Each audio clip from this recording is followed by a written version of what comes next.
Welcome back to this YouTube channel. It is your boy Mulumba Matthias. I share content to inspire you achieve your full potential. And today I want to encourage you not to come to Canada unless you are willing to hustle. Let me repeat, don't come to Canada unless you are willing to hustle. Why am I saying this? Listen very carefully. Point number one, high cost of living. Yes, especially rent.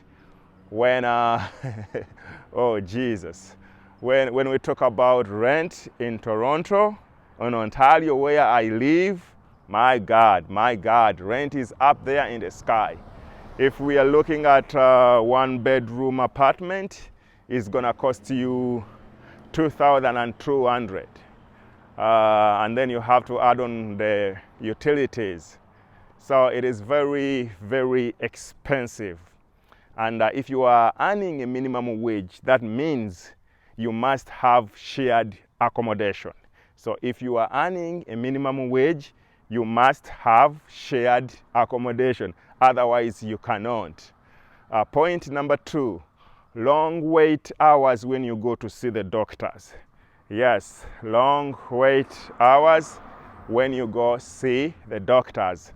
We have too much people and then we have less people working in the health care industry.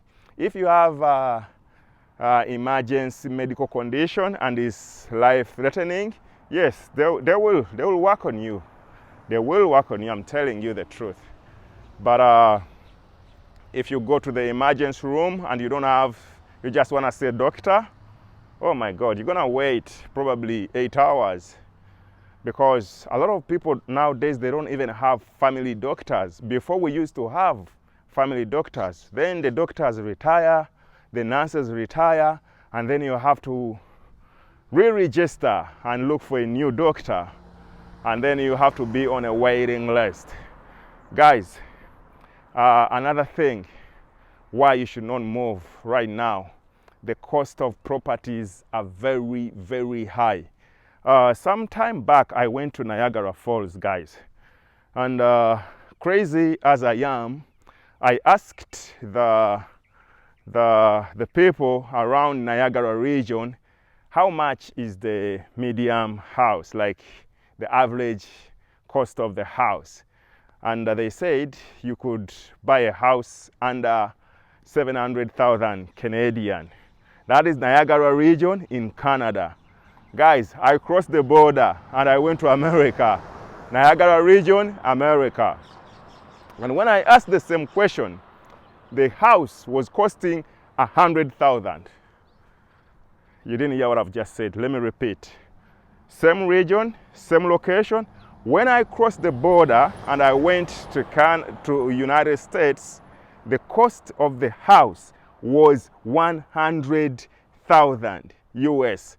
Probably 150 Canadian, and it is the same house. So the cost of properties here is extremely high. Guys, it is extremely, extremely high. So if you're gonna come to Canada and you dream to build a life, you dream to have money and then buy properties, I'm not saying it is not possible. It is possible, but it's like going through what? Yeah, there is this guy in the Bible who said, as difficult as a rich man to go through an eye, it's like a camel going through an eye of a needle.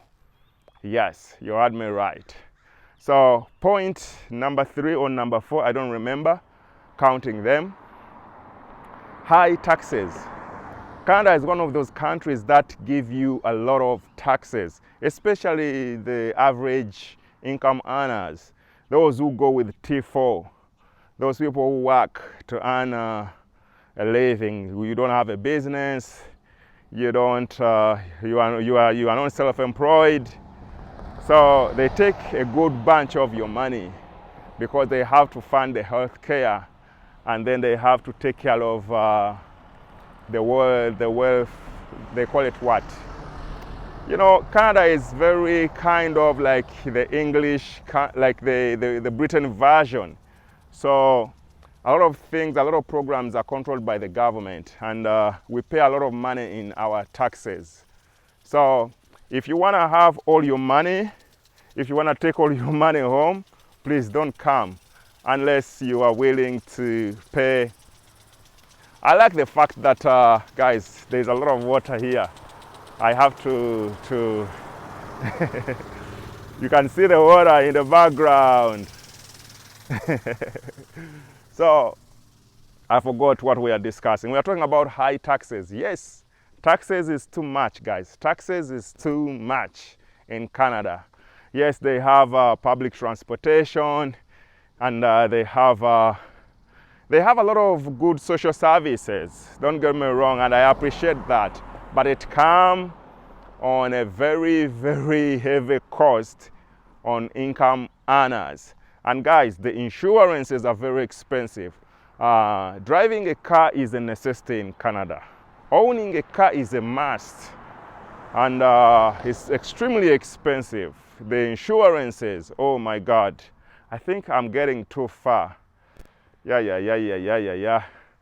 But let me continue walk. Let me continue walk as we talk about this topic. Yeah, the cost of the automobiles and the insurances is crazy. So unless you have a lot of money and you have a high skill, like those skills that will help you survive in this country, I don't encourage you to come. Another point is immigration delays. Guys, like I always say, that immigration is one company. If you mess up with the immigration, that is double trouble for you. It's not like you are gonna buy a phone from Apple, and if you don't like Apple iPhone, then you're gonna go buy a Samsung. No, you have to deal with the immigration by all means, which means you have to wait. Especially right now, it is taking forever, too much backlogs. And what else can we talk about before you guys pack up your belongings and come to this great country of Canada? Cultural differences, especially with children.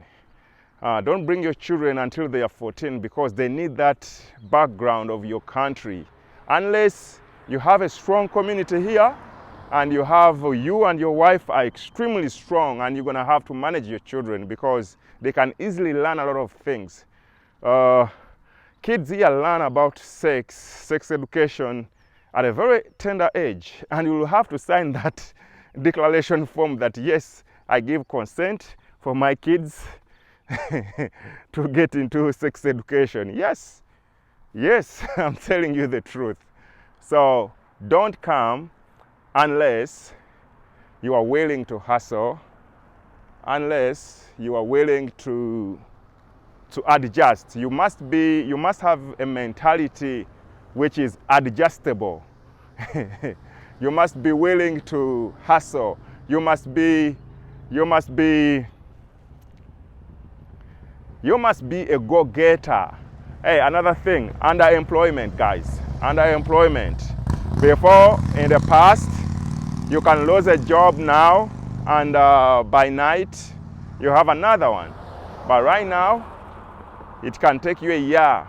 A lot of young children, they don't have even jobs to go work in McDonald's or in Tim Hortons. I'm telling you, there is too much underemployment. You must have a special skill. And then delays with the systems. If you're a doctor in your country and you come here, you have to go back to school. You have to go through some years. You have to do some examinations. You have to do a lot of things before you are allowed to practice medicine in Canada.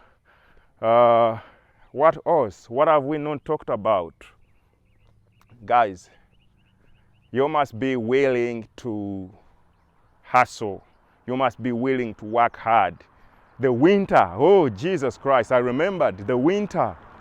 Yes, we have long winters, and if you are not strong enough, they can frustrate you. They can torture you mentally. And when they torture you mentally and you lose your mind, you're gone. You're gone. Yes, the winters are very, very harsh. Yeah. And sometimes you have to drive in those winters. Sometimes you have to wake up very early in the morning to make sure that you don't lose that job.